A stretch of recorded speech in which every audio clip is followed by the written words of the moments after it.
and connectivity on the other hand also enhances education through delivery of courses online and so on.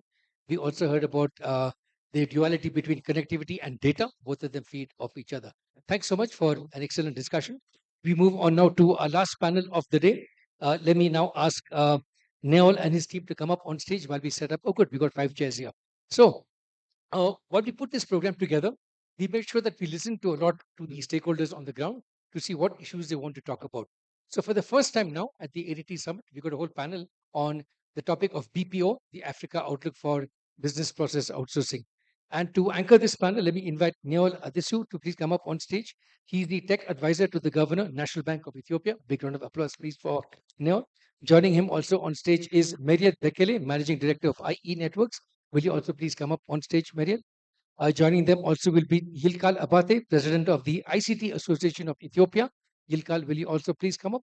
And also joining them will be um, Lepelios Bile, the University Dean at the Addis Ababa University. Will you also please come up?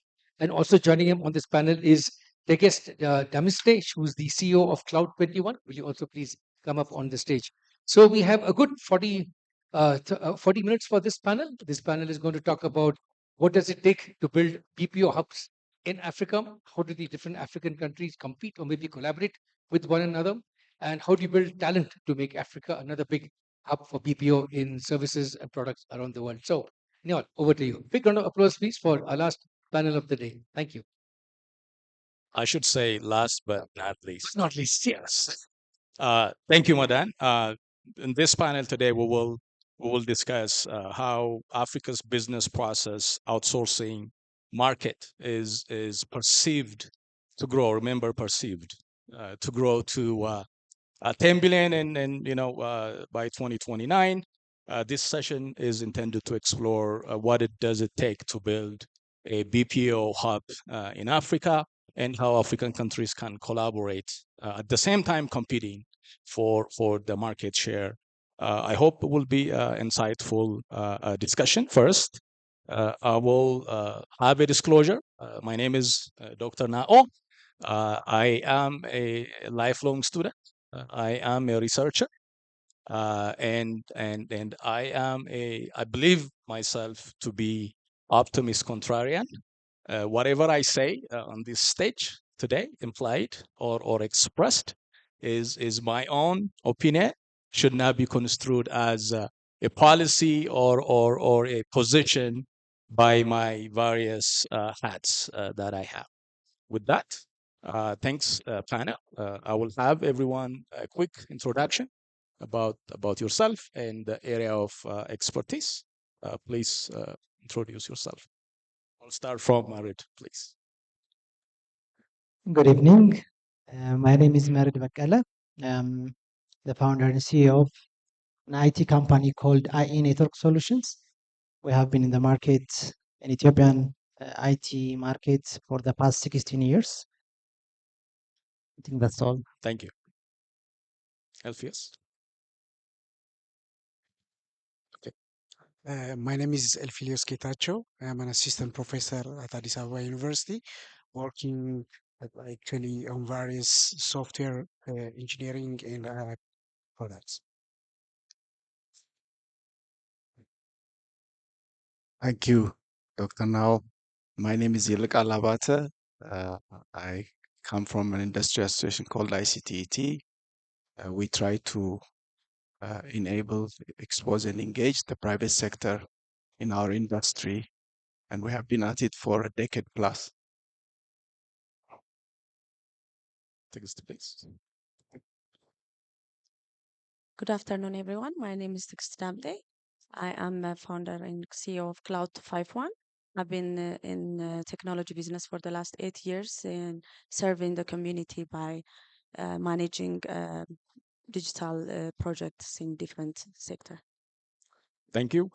We have a few questions. Some of them will go to all, and we have some directed at your individually. The first one is, what does it take to build a BPO hub in Africa while competing and collaborating with African countries and competition from Asian countries as well as India? What does it take? I'll begin with Tigist, please.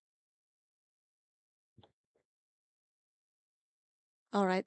Basically, what does it take as an Africa to compete in this market is uh, first and foremost is a skill force, um, because we have a language gap, tech talent, and STEAM and soft skill gap, and we have to work on that. The second one is infrastructure. We need a proper public center like ICT Park in Ethiopia, for example, and connectivity should not be an issue anymore to attract the BPO business. And we should leapfrog and be a quick adapter for the because basically the rest of the rest of our competitors are already been in the market for so long, so we should leapfrog and we should be attractive for the BPO business. Thank you. Ilika, same question. What does it take to build a BPO hub in Africa? Okay, thank you. So perhaps I would like to start with an insight on the overall size and trend of the BPO sector, and then give you um, insights from a recent study that was done by Everest Group and CCI on the Africa BPO sector. So by some estimates, I mean, you mentioned a number earlier, uh, the BPO industry globally right now is around $230 billion, according to McKinsey. And it's growing, depending on where you look, between 5 and 7% annually. So it's generally growing faster than the global economy currently is growing at, which is maybe 2 to 3%. So with that insight in mind, uh, before I come to, you know, sharing my piece about what would it take, let me give some insights from the study by Everest Group and CCI. CCI is an outsourcing company headquartered in Dubai, and Everest is a research company, and they do other things. So their study indicates the BPO sector will create between 1 and 1.5 million jobs in Africa by 2030, right? So, Ethiopia is roughly about 10% of population, if we go by that statistics of Africa. So at least 100,000 to maybe 150,000 of those jobs should be created in Ethiopia. And then they also surveyed, they surveyed customer experience management outsourcing users from the telecom media sector, technology, from retail, from travel and hospitality, from banking and financial services, healthcare, and automotive. And what they found is about 85% of these global companies are now considering Africa as a destination for customer experience management outsourcing. So these are positive trends, and they don't apply to every place on the continent. So, and then if we come down to the Africa level, generally the offshoring markets that are already known are South Africa, Kenya, Egypt. And then there's a bunch of newcomers kind of coming into into the scene: Rwanda, Ghana, and Ethiopia, right? So what does it take? So this study also compares the BPO destinations that are already globally known in Asia, like in India, Philippines, and they compare um, which areas these African destinations are ahead at, which areas they are at par with the existing well-known destinations for outsourcing, and where they are behind. And interestingly, they find the African BPO destinations are ahead in quality and availability of talent. Time zone alignment. So that's a lucky part. There's nothing that they do to gain that, but that is also cultural similarities. Okay. Then they find they're at par with other destinations on cost and scalability, on performance level, and on government support. And they are behind on telecom infrastructure, on safety and security risks, and economy and currency risks. So I'm saying that because to make African countries or locations destinations for BPO, there needs to be policy action. It's not something that the companies by themselves can really address. And then there needs to be action from training and skills development institutions, and then the companies that create the link to have this outsourcing work come. So, based on the summary I just gave, I think where the work remains to be successful in this growing but competitive industry for Africans is the safety and security area, the infrastructure and uptime challenges, the geopolitical instability that needs managing, and economic volatility. So currency risk in some of the destinations like South Africa and Nigeria, they also have strikes, frequent strikes that affect the sector. So transport and regulatory environment are also areas that need to be addressed. Maybe I have other points that I would like to come back to later, and I'll pass it on for now. Thank you. Same question of yours, please. Okay. What does it take to build? Mhm. What does it take to build the BPO hub in Africa? Thank you, Zach, for setting the scene. Actually, he showed some numbers, how a BPO is big, but I would like to focus on the most important aspects that makes factors necessary for successful BPO hub in Africa. Uh, One thing actually she mentioned, but I reiterate, skilled workforce and talent development. Very recently, we've been working on talent development and the skill development, especially in different African countries. There is one organization, a private organization, who is working with us, African to Silicon Valley, and what we are doing is we are giving some skills that requires work as a BPO as individuals or an organization. Like what are the skills that are required in for offshore workers, and what are the talents that are needed. For example, the Ethiopians are, in terms of soft skill, we are a bit shy on that. So working on soft skills make them more, the companies also get competent, and we can have more workers. So that is one advantage. The other one, which is actually mentioned throughout the day, are robust the digital and physical infrastructure. That is a must to make this happen.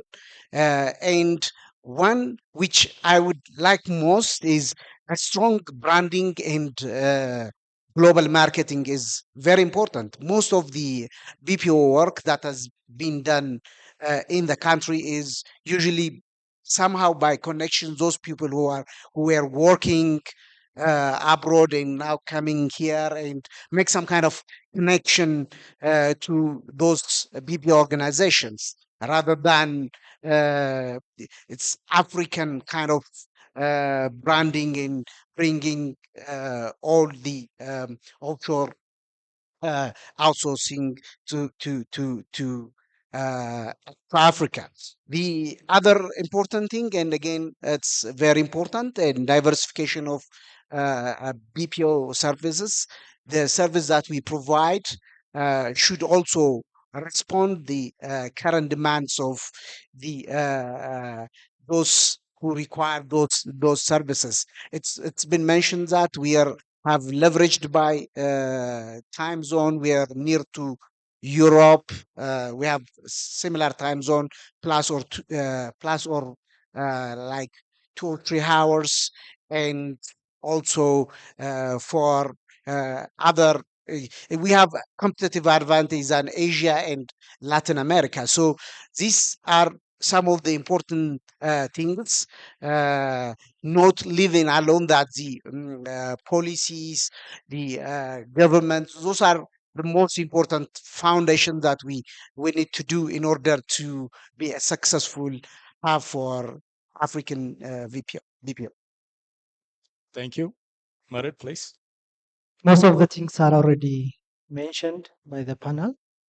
Uh, I want to see from the perspective of the companies which are outsourcing their businesses to other companies or people out of their country. Let's say some American company uh, outsourcing their call center or their software development to India or Philippines. Why would that company change that partnership with such countries, well established, reliable services to a company in Africa, in Ethiopia? That is a question we should answer for Africa's BPO market to be to be competitive in the world. So infrastructure reliability is no brainer. It's a must. When they outsource their businesses without reliable infrastructure, they cannot do it. Talent, the right talent, whether it is on the hardcore knowledge or the soft skill, that is also is a must. Then comes also the work ethics. You know, people in Philippines or in India, they are punctual to their deliveries. They respect the deadlines. They are on time at work, and the quality requirement they always strive to deliver. African talent, African companies should also provide a minimum of that, but even more, because we are presenting ourselves as a better option for these companies in the US and in Europe. And the fourth one I want to mention is about the regulatory supportiveness. Those people, those companies working in Africa, they should be supported by their governments. The policies should be supportive. The tax system should be supportive for people to work remotely, make money, uh, and generate foreign currency for their countries. So without this all together, it becomes very difficult just to say BPO market will reach this number without really really preparing and committing all those requirements to compete with the established BPO markets. Thank you, Marit, for bringing that. Next, Alpheus, this question goes to you. As a dean at the university, we've seen the rise of AI, machine learning, and co-pilot. Do you think AI and machine learning is an opportunity as it relates to BPO, or a risk altogether, making BPO as a non-viable business opportunity in the coming 5 to 10 years? Well, the rapid growth of AI poses both challenges and opportunities. Actually, whether it becomes a challenge or a driver for growth depends on how we quickly respond to and adapt to the current technology and leverage AI driven solution. So, in terms of trades, actually job displacement in low skill tasks, most repetitive tasks might be gone by the AI technologies, and human uh, labors might not be able to get that out of it. And the other thing is failing out of outsourcing costs in developing countries, like AI-driven solution will come into picture, and they try to put those things uh, uh, try to do it locally. So these are the threats, but if we also respond quickly, there are opportunities. So hybrid AI human BPO model, for example, AI provide more efficiency. So people has to always work with the machine in order to be able to get the maximum product. So one of the thing is AI, human in the loop kind of work. So that's one important thing. The other one is shifting to the high value BPO services like KPO, knowledge process outsourcing, the IT, ITO.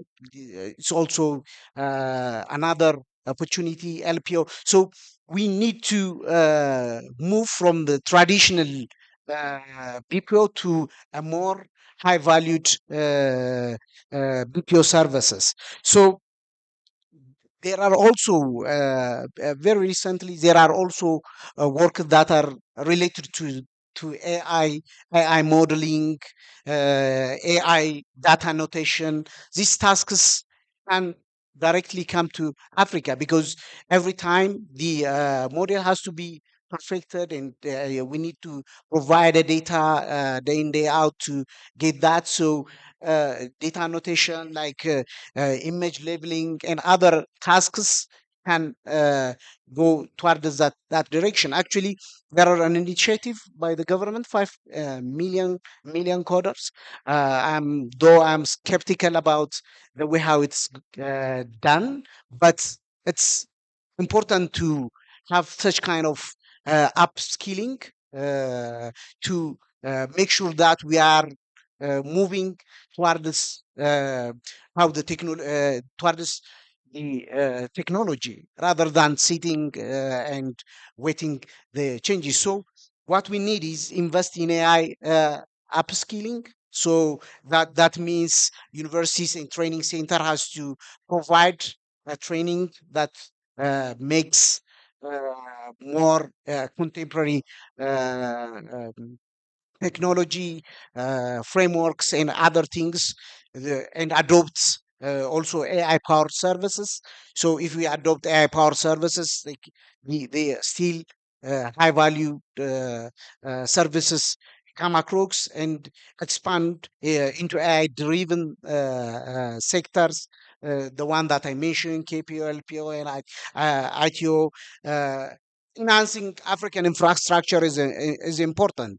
Now do need to have the infrastructure in order to work AI enabled stuff. So that's another thing, and we have still an advantage if you work hard and make branding in terms of the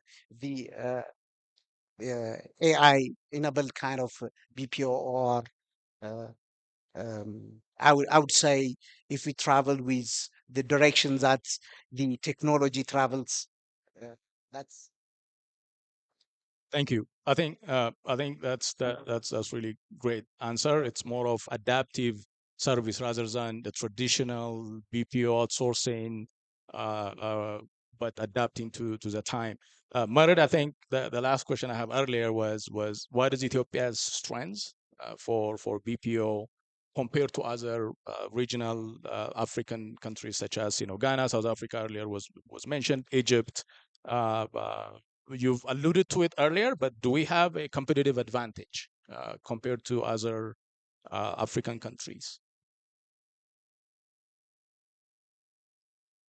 I would, I would say yes, we have. I will start with the population. We are the second populous country in Africa. So we have more than 130 million people, and most of them are young. Uh, then we have nearly 200,000 graduates every year from colleges. And if we include TVETs and high school, then a lot of people, the young people are going out of school. but there is no job that accommodates all these people. So it's this all young people are available to be retrained for a global market, whether it is call center or BPO, KPO, ITO, all this we can retrain these young people because in the colleges and universities, education unfortunately is very theoretical and not directly related to the problems on the ground. So they don't get hired. They don't have the skills to create jobs. They don't have the entrepreneurial skills. So so these young people, if we retrain them for global markets, and then they can easily get a job by having just a computer and internet connection. So that is the biggest advantage for Ethiopia. All the others are, I think, common.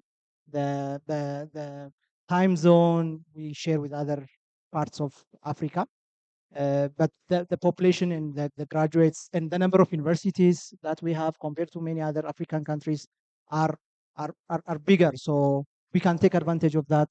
But we need to have a system and an ecosystem was in the industry and in the academia that retrain these people, these young people, to be ready for the global talent requirement. Thank you.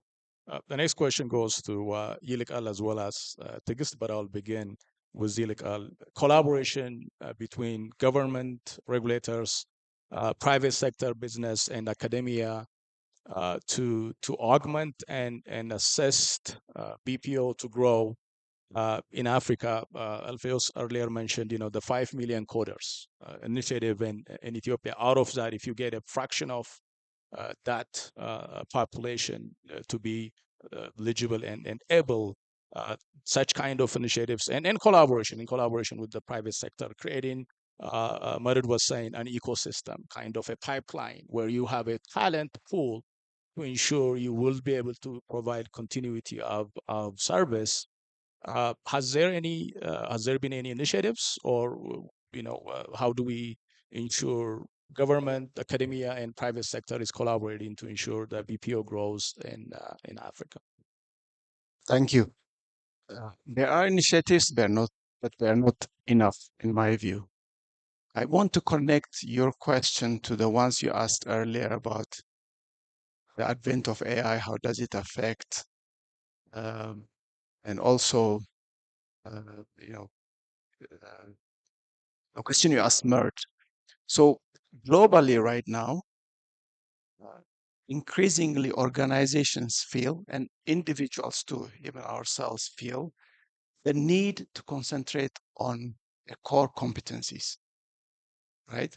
So because of that, even if there is AI, the need to have some element of work and support provided by third party will continue to grow, in my view. So even with AI, I have a quotation from a company, a lady who runs a company in America that does outsourcing work to Ethiopia, usually on virtual assistants. They manage your to-do lists, calendar, inboxes, things like that. And she says, for example, right?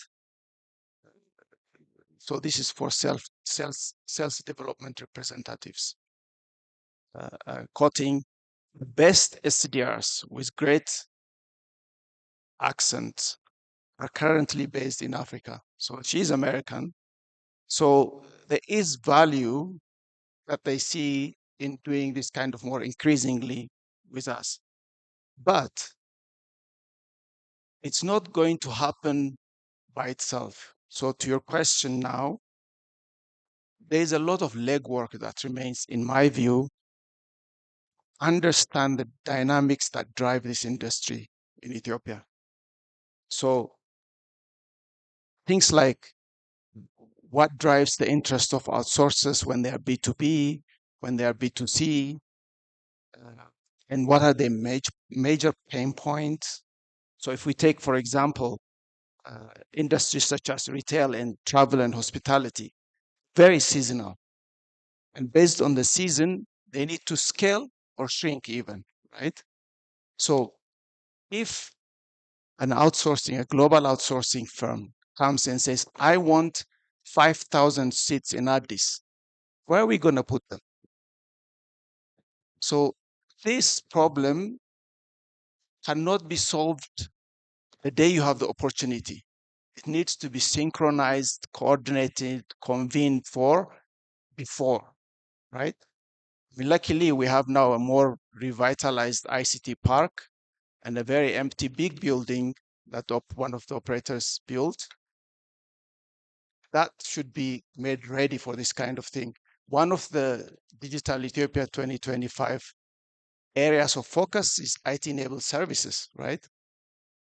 For that to be realized, this kind of understanding needs to happen. So let me give you another data, for example, from what these outsourcing firms consider when they try to move, or how, when they try to uh, do this work in Africa or in Ethiopia, right? So 58% of them say they would like to go outsourcing with existing global vendors. So what does that mean? So an existing global vendor that does outsourcing may need for them to come and work here to open an office here, right? So to your question earlier, there's already some of that happening. It's not in Ethiopia yet. Well, actually, CCI had an operation here. But if you take the Indian global outsourcing company, HCL Tech, right? They have opened a delivery center to be proximate to their customers, language, and so on in Morocco, right? It's an Indian company, an outsourcing company, and other things also drive them. So some of the things that drive their decision to go into a destination for outsourcing work includes, it's not just cost, but it includes cost, quality, and availability of talent. And in that, maybe because we are at an earlier stage, we have many more people that qualify to do the work in Ethiopia. And even that has to be enhanced by training and skills programs from universities. Uh, the destination promotion needs to be done jointly, but there's also language proficiency, cultural similarities, scalability, time zone advantage, size and footprint of the customer, domain expertise, government infrastructure support, and of course, business continuity. In all of these areas, we should have action items. Where are we weak? Action items jointly executed. So that's why I say we're not doing enough. But for example, we have helped create a BPO guide for Ethiopia in cooperation with a German outsourcing firm. We've done also with UNITC, International Trade Center. But we are at a very early stage. I mean, merged companies entering it. There are some that are already in that space, Accelerant, MMCY, CCI, and so on, with customers from Europe, from America. But there's a lot of work that remains in the policy space. We need to be very fast at unblocking pain points. If there is, for example, infrastructure challenges, the connectivity is not fast enough. If there is location where you can sit all of these people, power, we need to be much more agile. If we sit, we won't capture this opportunity. Thank you, Ligal. I guess the same question. Collaboration between government, business, academia to assess and grow BPO in Africa. What is your take? Uh, I would say first and foremost, let us all acknowledge our biggest asset as an African. It is the young generation, the number of population of the young generation, more than half of actually population of Africa, from 1.5 billion Africans. More than half of it, close to 800 million, are young Africans, which is at the age of less than 25. So this is our unique asset from the rest of the world.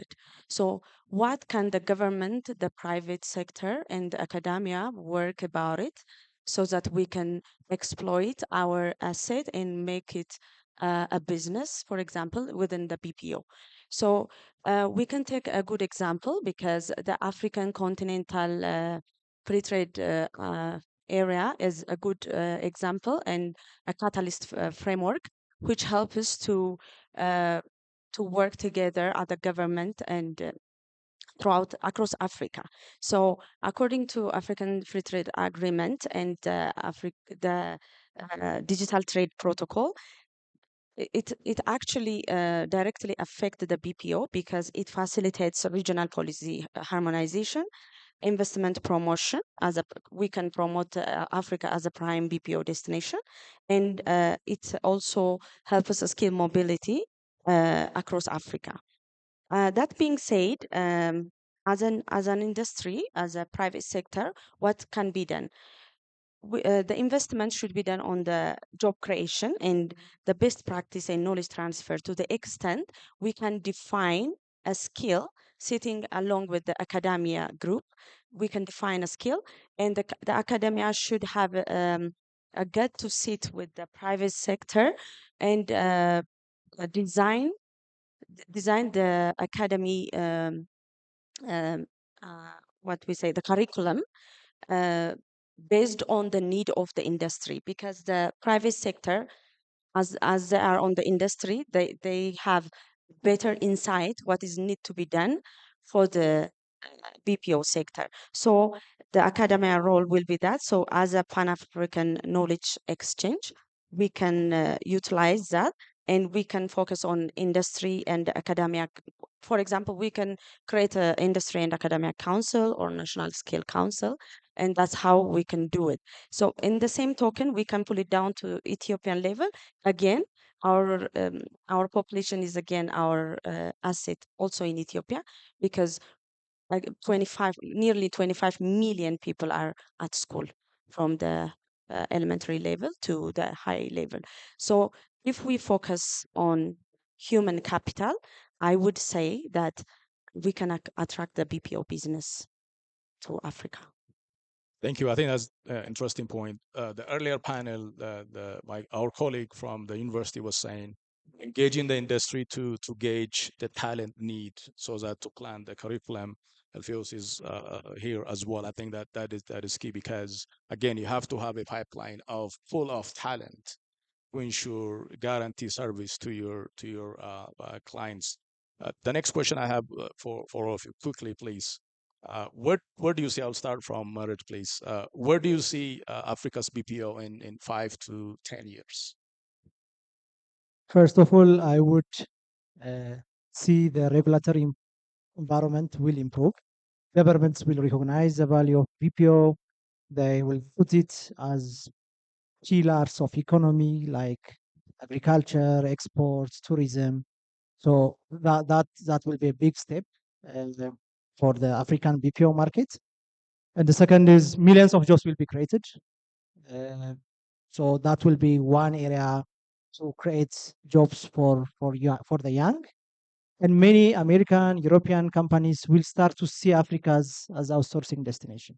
So I'm optimistic about the BPO markets in the next 5 to 10 years.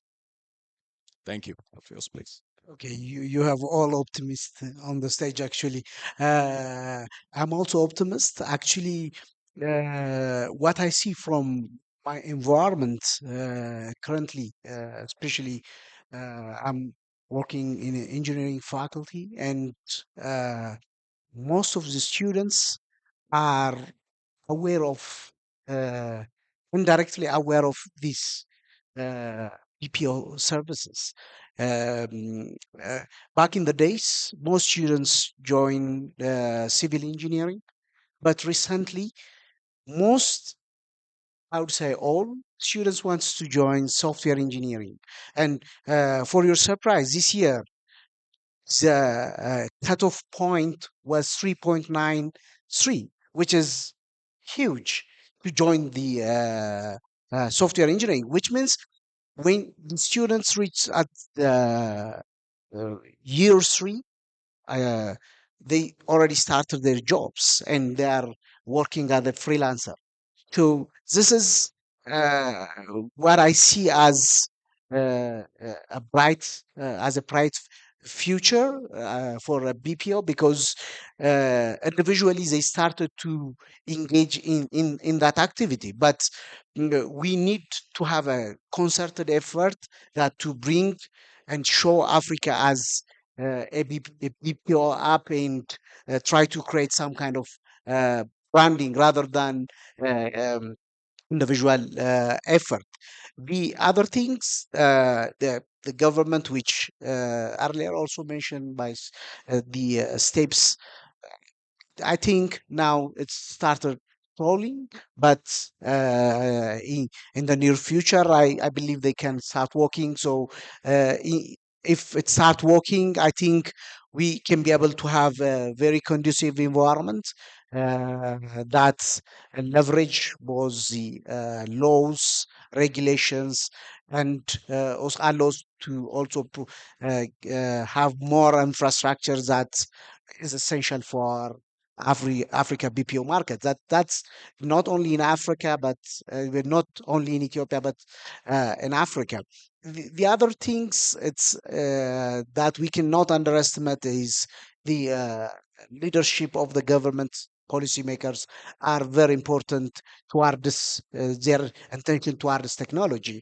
So those elements brought us uh, big opportunities if they can try to sell out, and if we can brand a summit or workshop like this to sell African BPO markets, then that would be again another opportunity. The one that Gilgal mentioned, that working in a concerted effort with governments, local partners, and others to sell this.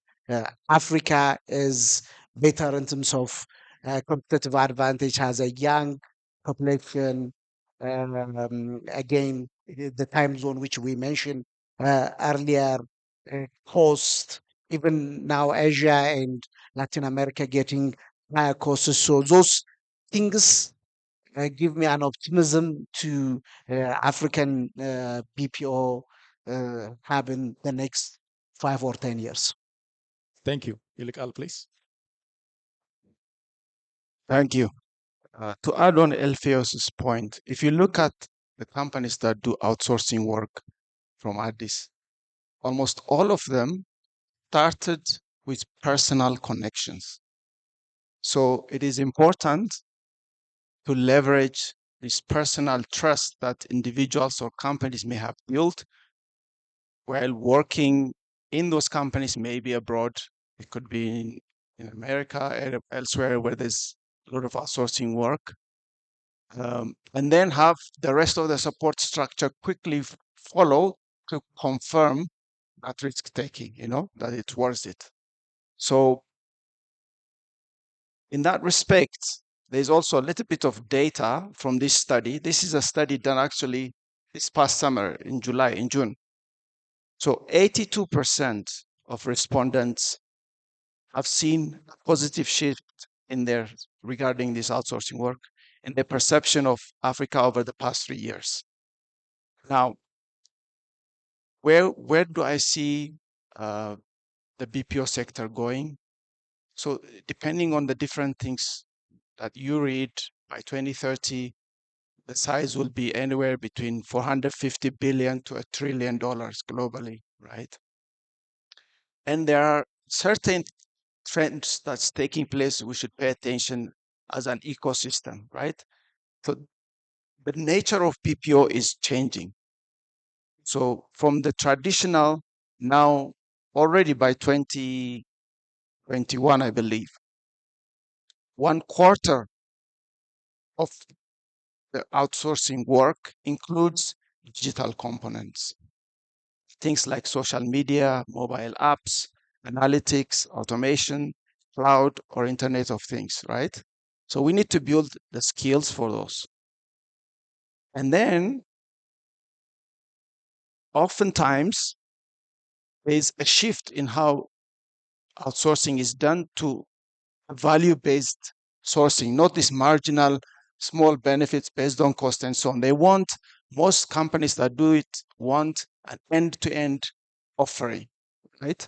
So we need to understand it and we need to design the solutions that need to be provided from Africa or Ethiopia with that trend well recognized. So the sector is growing. There will be more focus in certain areas, such as in cybersecurity, or remote work and distributed teams. And companies will focus more on core competencies. So, and they will focus on buying back their own time, right? So some of these people spend 15 hours just reading email. It's not very productive for them, right? So like it needs thinking about how you can propose a solution that really is valuable for them. And then, of course, the internal economies in Ethiopia and in Africa are growing. So they are also a source of outsourcing work, right? The growing financial sector, travel, airlines, and so on, will give some element of opportunity to do outsourcing work from organizations within the country or on the continent. Now, I want to give one final data and stop there. So why, I mean, some of it was mentioned by panelists already, my colleagues. Why why is the decision to do more outsourcing not taking place now, right? This question was asked from them. 34% cite lack of familiarity of the existing providers. And the lady I quoted earlier also says, you should find her. She has like a podcast. She says, just because you don't know something exists, it doesn't mean it's true, right? So that's confirmed by this lack of familiarity.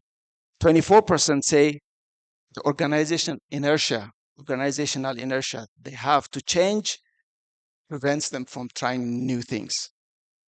And then another 18% say they are satisfied. They're satisfied with the performance levels that are being achieved. So when we target, we need to take this into consideration. We shouldn't spend all our energy trying to sell to somebody who's satisfied already. So growing market, increasing trends, and then contextualized way of approaching which areas are best suitable for Ethiopia to participate in. Thank you. Biggest, what do you see the BPO in Africa in 5 to 10 years? Okay, let me answer this question by separating the continent and our country. And as long as, again, I believe our human capital is our beauty. So as long as we focus on how to work on our young human capital, I would say that we can leverage many things. For example, in Africa, labor cost is relatively lower, and the West African time align with the American time zone, and the East African time zone align with the Middle East and the European market. So in both cases, we can be a competitor. So I see. A beautiful future in in the coming 5 to 10 years. And when we come to Ethiopia, again, as long as we focus on our strength and work on our weakness, our strengths, for example, for the last couple of 3 years, we can see the government initiative towards this digitalization in digital 2025, and also we have seen the commitment of the government on digital 2030, and also we have seen the commitment of the government in facilitating IT sector incentives and everything. So if we focus on that, I believe in the coming 5 to 10 years, I see the new India in Africa. Thank you. Thank you all. The last one is before we open it up for the audience, would be my commentary masqueraded as a question. The question goes to all of you. The challenges, most of them you've mentioned: the skill, talent, infrastructure, policy, regulatory policy. From the technology side, AI, in my opinion, in the past 3 years, Copilot has maybe 40% of developer work is gone. to Copilot. I think that will continue. The trend for software as a service is completely going down, and everything is going back or going to the back end. And the traditional, I would say, BPO is diminishing, I would say. Second, if we need to train for the next initiatives, AI or what have you, we already say we have a lack of skill for our own economy, right? What's the opportunity cost as we target this elusive BPO? I think we're fighting the last war, as it is said. The manufacturing, the Chinese want that. The BPO, the Indians want that. I remember 15, 20 years ago, we were saying, offshoring 2.0. Are we fighting the last war? What is the opportunity cost? If you are a startup in Addis, and if you want to hire a good, talented developer, that person is already making 2,000, 3,000 a month working as a outsourcing a gig worker. It is at the expense of our local economy, our startup economy. That's what we're doing, and we are subsidizing the developed countries make more profit. They come to these destinations for reduced cost so that they can make more profit. So at our scarce skill set, we're subsidizing already the developed. Do we need exit strategy? Should we stop? I know the government is pushing for BPO. I know Mint has a number of initiatives. The 5 million coders is also part of it. We have ICT Park. Should we pivot to maybe focusing on our local ecosystem, our startups? They have enough pull, and perhaps outsourcing within African context. I think Ilikal, you were alluding to it, and earlier it was mentioned. Should we focus on Africa? What we need and use our own talent, hard earned talent. All of us know to train a person for 12, 14 years and ensure they are a developer and subsidize already developed countries. Should we have an exit strategy? Anyone can take that. Let me take this. I would say we can deliver both. We, as I Networks, we recently launched a Tech Talent Academy, and we are taking students who graduate from university, and we are training them for 10 areas of skills: cybersecurity, software development, project management, and so on. And the aim is to make the talent pool big, whether this talent pool can be utilized for offshore outsourcing or for onshore jobs. So we don't have enough talent. Even for us to get employed talent from the market, we always face a lot of difficulties. We have to do a lot of job announcements. We have to hire continuously because there is no talent that is fit for the industry. So when we have that pool of talent will not automatically get global jobs. They will be hired in startups. They will create new businesses in the local market. And some of them will get offshore jobs.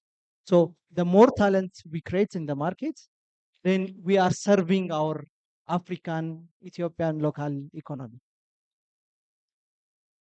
Anyone?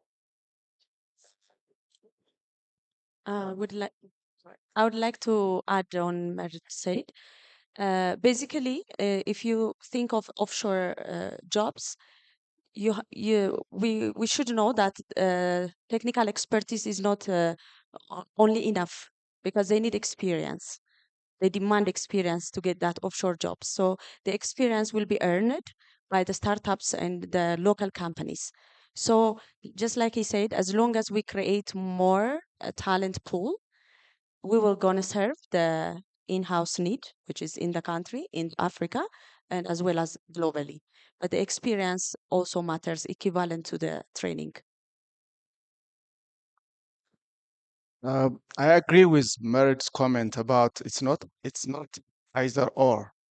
Um, we can do both. We should try to do both. And those guys who earn, $2,000-3,000 per month, invest because they will have excess capital. Maybe they will start a side thing, so it doesn't necessarily hurt startup culture, and they learn something in the process. However, I see your point about when you do for example, code development in outsourcing, sometimes you have very limited view about the bigger context of what you're solving, right?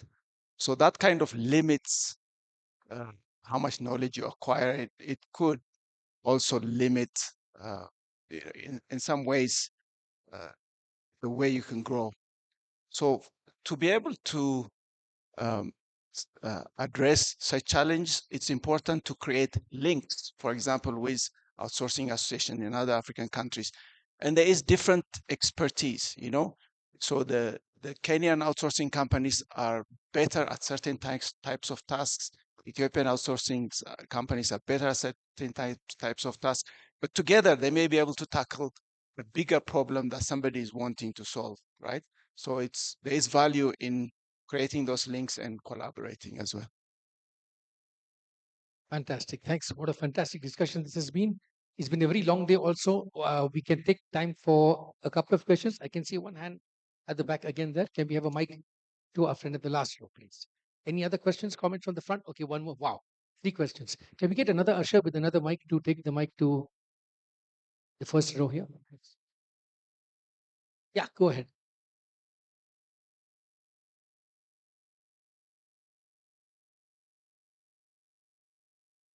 Just raise your hand again, please. Thanks.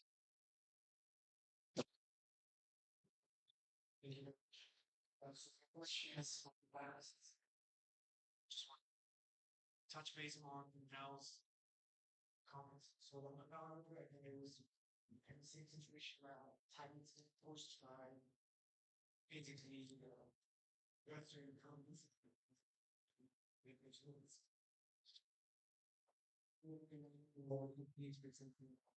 technology that have this Swiss company for 5,000 years USD.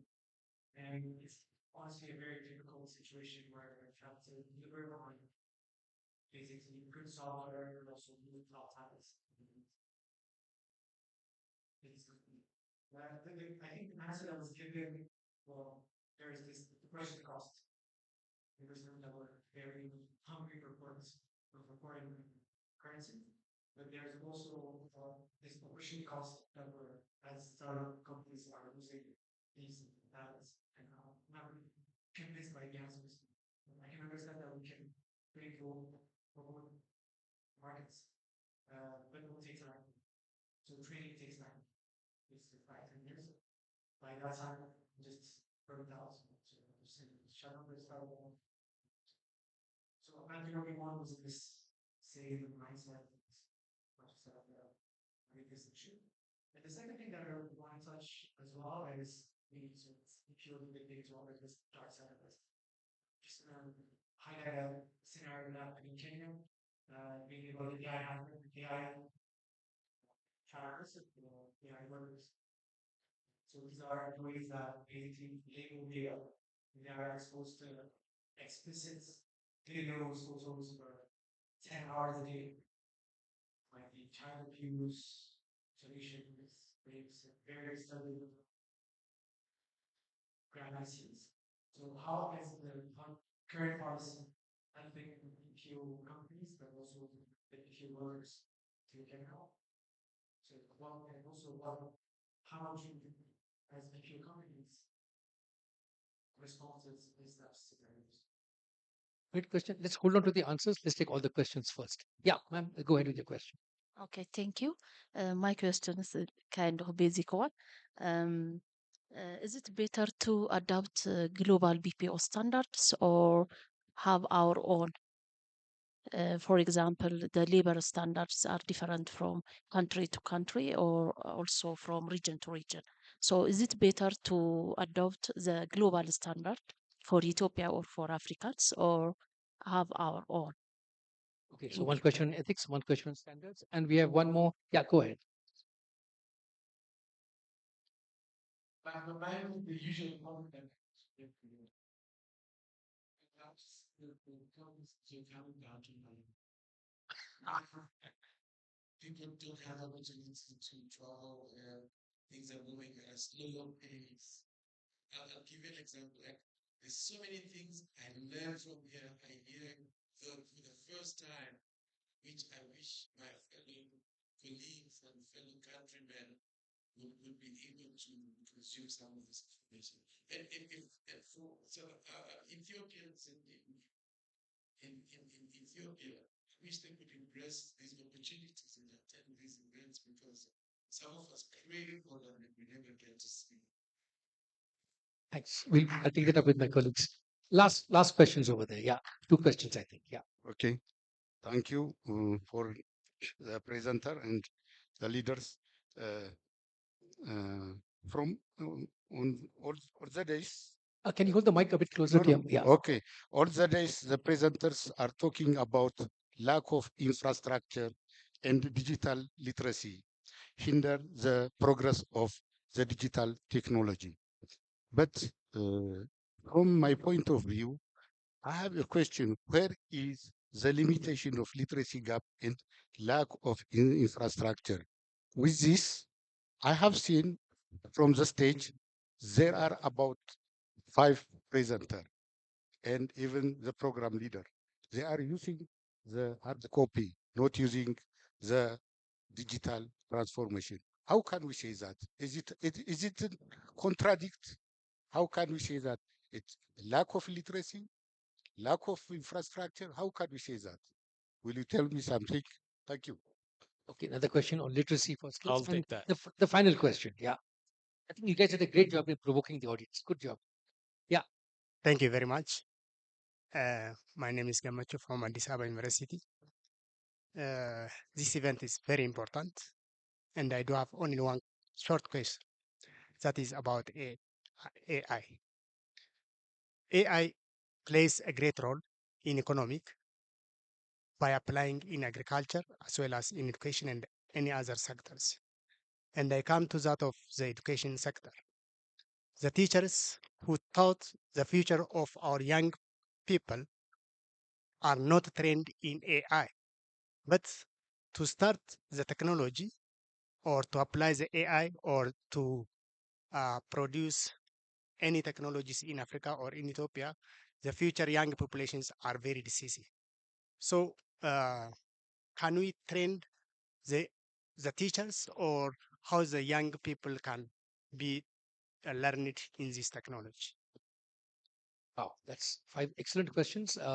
Maybe you can decide who goes for which question and you can Yeah, choose. Yeah. I think the first one, to extend and perhaps Merit, your experience as a startup, right, and your challenges. The first one goes to the second from the last. I'll take. Uh, I am an analog person, even though my specialty is technology. Me too. Earlier, I said it. I'm optimist contraria. Second, there is I think a research. Handwriting is the best way to store it in your memory. I can use my phone or tablet. I remember 10% of it. So hand memory is a research. That's why. When you ask about infrastructure, go to maybe by the restroom of this establishment and check your mobile phone. It goes to 3G. I can't even open my LinkedIn. So infrastructure challenges is pervasive and throughout the country. Uh, However, we've made progress, but we still have so much work. My point earlier was all that investment to help developed countries make profit. That's where I have a concern. Thanks, please. Thank you. I would like to answer the first question, if I may. Um, I will just try to mention two things. One thing is, the first thing I would like to mention is you don't need 5 to 10 years to train a person for a specific job. That's the first thing I would like to mention. I know that the educational background until the high school will take more than 10 years. That's another thing. But regardless, if you can see from the market, anyone who's graduated, for example, in IT from any college may not be fit for your specific job. So for that specific job, you need to give a specific training. So that doesn't take 5 to 10 years. I would like to correct you that one, because within every 3 years, the industry itself will be changed. So it need another training. But your concern is not this one, I know. Your concern is how could I get a trained person if it is taken away by the BPO. But that's not the case. We can take a simple example, which is very near to us. We can take Kenya for that. Kenya has a huge BPO market. The government took a very special initiative helping that BPO association. And you can see their market is not yet touched. So I don't think having a BPO market in Ethiopia or in any other African countries is a challenge for a startup. Don't get me wrong, I have a startup too. One of my senior engineer already went for a BPO, but I'm not complaining because we can still focus on how to make that talent pool even bigger. I think Mered has a better insight in this one. I think it will be a repetition because Text covered it. Yilkali and Elfios, the last one, our teachers, right? They are teaching our young. They're not aware or they're not expert in AI. Should we begin there? I think that's a really good question. Yeah, we run uh, a digital skills program in cooperation with partners around the country in 55 locations. And one of the things we learned is that observation is very true. Oftentimes, we uh, discover there's huge demand by the teachers catch up with their students, not the other way around when it comes to digital. So now we're crafting a new intervention that focuses on them so they can uh, continue to share the knowledge and experience that they have. And it's not all defined by the digital skill they don't have, right? So um, to a related question, if you give me half a minute, I have got my laptop here, right? Sometimes, and the company I work for is building a network on the moon, and you'll see it working in a year's time.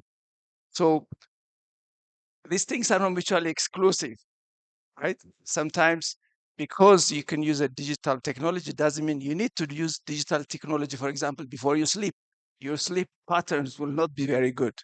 So, and also to the point that he said, infrastructure, I need not say more. I mean, I went to a few places in the South Conso, Yabelo area. There's no network there. There's no mobile signal. And there are millions of people there. So we don't have enough infrastructure.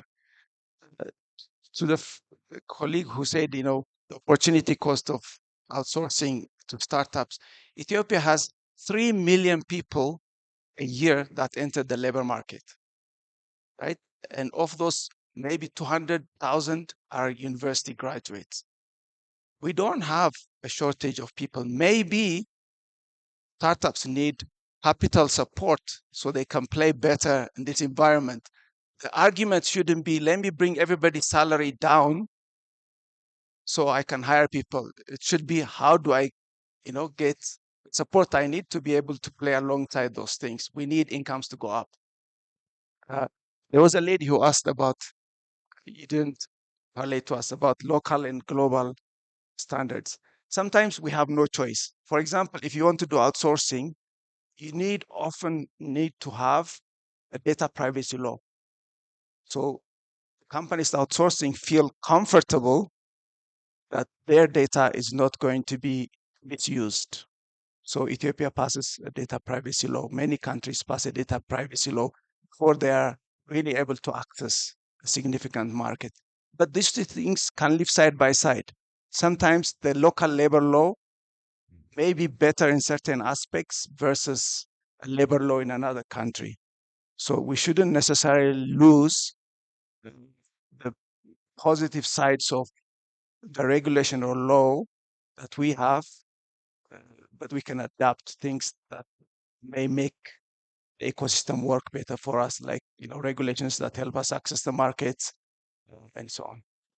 I think in the interest of time, we'll summarize and uh, just two of the question. I think that's a good point. Not reducing everybody's income, but growing and becoming competitive through the offshore in the BPO. I think that's a good strategy and to look into and make sure we have a linkage between the people who work as offshoring and they invest their income into startups, something like that, right? So we have to have a strategy, but if we can get that done, I think that would be great. To teaching the teachers, I think I'll switch to Amharic. እኛ ድሮ ዩኒቨርሲቲ ያለን ስንማር ሳይማሩ ያስተማሩን አስተማሪዎቻችን እንል ስለዚህ ያ እንዳይደገም አስተማሪዎቻችንን ማስተማር አለብን ከማስተማራቸው በፊት I think I like that. With that, it was a great panel. I appreciate your time and the contribution. Back to you. Thanks so much, everyone. A big round of applause to Neol, Miriam, Yelkal, Elifios, and Tejas for an absolutely fantastic panel discussion. I honestly thought this being the last panel of the day, people will start dropping off, but you had them provoked so much that they asked you so many questions, and I'm sure the dialogue can carry on. But once again, a big round of applause for our final panelists of the day. Will you all please come to the front for a group photograph? And Neol and gang, the last final photograph. Thanks.